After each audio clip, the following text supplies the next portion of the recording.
Here we go, Real Sales Talk back again for lead follow-up plans. Now, I did a series called Follow Up Like a Boss, and today we're going to dive a little bit deeper into what does a detailed follow-up plan look like so I can convert more conversations faster. We're going to dig deep on this. So think about this. A study once done said that it takes 6 to 8 touches before a potential prospect turns into an appointment. 6 to 8 touches.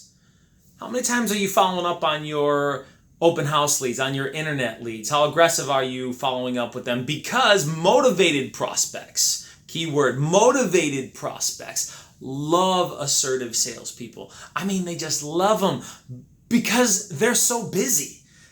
Think about it. I mean, how much stuff do you got going on in your life? I mean, you got school and the kids and life and death and just work and this and that. Look, they're just so busy. Even when they're motivated, they're so busy. So you need that 6 to 8 touch model for you to be able to understand that people are busy and it's going to take some time, some attempts. And look, actions speak louder than words. So your actions will fulfill the expectations of who it is they're dealing with. Because they've already spoken to 10 or 15 other sales monkeys, and you have not yet earned the right for them to respect you. I know, you amiables, you high S's, that hurts a little bit. But the matter of the fact is, you expect the same thing. You just don't so freely give your trust away. And when somebody's walking the walk, not just talking the talk, man, that comes together for your ability to begin to trust them and let them in the inner circle. Okay, so let's look at what the definition of a lead looks like. Now, for me, it was somebody who wants to buy or sell in the next 90 days. Buy or sell in the next 90 days. Now, a very great sales coach once told me, and he was great in many ways, but he kind of steered me in the wrong direction on this. Look, if they're not ready in the next 7 days, then throw them out. Man, that cost me so much money, because I didn't get coached on how to put a specific follow-up system in place, which we're going to talk about today. So for me, a lead is somebody who wants to buy or sell in the next 90 days. And what happens if they don't want to buy or sell in the next 90 days? What if it's 6 months or 9 months down the road? Well, that's a nurture. A nurture is somebody who wants to buy or sell in the next 12 months. They're willing to consider having me follow up with them in the future. They've given me their phone number and email. I probably have their phone number, but they've given me their email and they've directed me to follow up with them in a certain time frame. They're just not ready right now.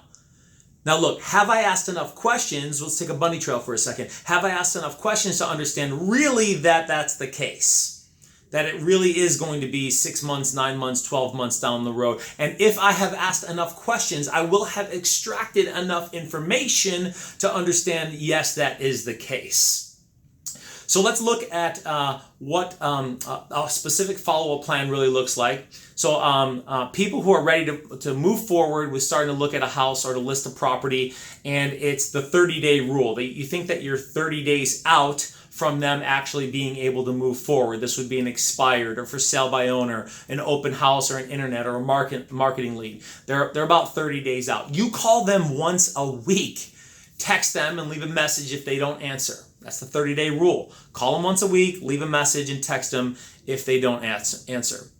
Now, the 90-day rule is calling them once a month until you hit the 30-day mark. So they say they're 2 or 3 months out. Okay, so the 90-day rule would be to call them once a month until you hit that 30 days, and then you're calling them once a week with the intention of whether it was the 30-day or the 90-day rule to get in front of them at the earliest possible time.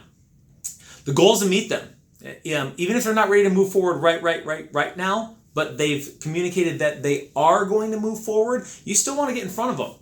You never know when a conversation's going to lead to an opportunity, how you can further bond the strands of rapport so that you can develop that relationship over a period of time. It's never too early to get a contract signed either.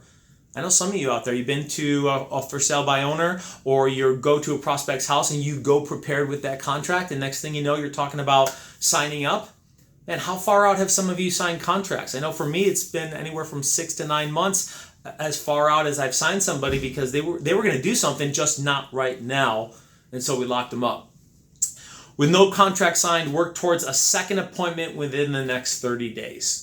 Okay, so we did the 30-day rule and the 90-day rule, and now 90 days plus. 90 days plus. Once a quarter, phone call, text, and voicemail.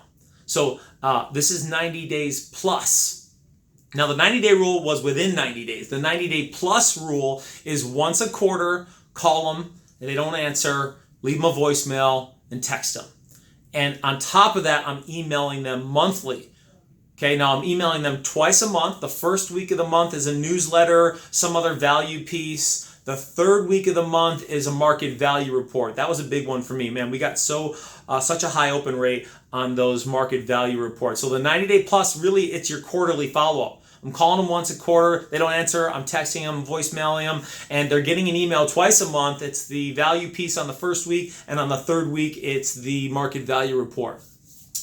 Whew, so much more to talk about here. For part 2, we're going to run into specific, super hot lead follow-up for open houses, phone duty, and internet leads. How do I follow up with people super hot that are walk into my open house, that I get on phone duty, that are coming off marketing, internet, and advertising leads? How do I specifically walk through follow-up with them? Coming up for part 2 on lead follow-up plans.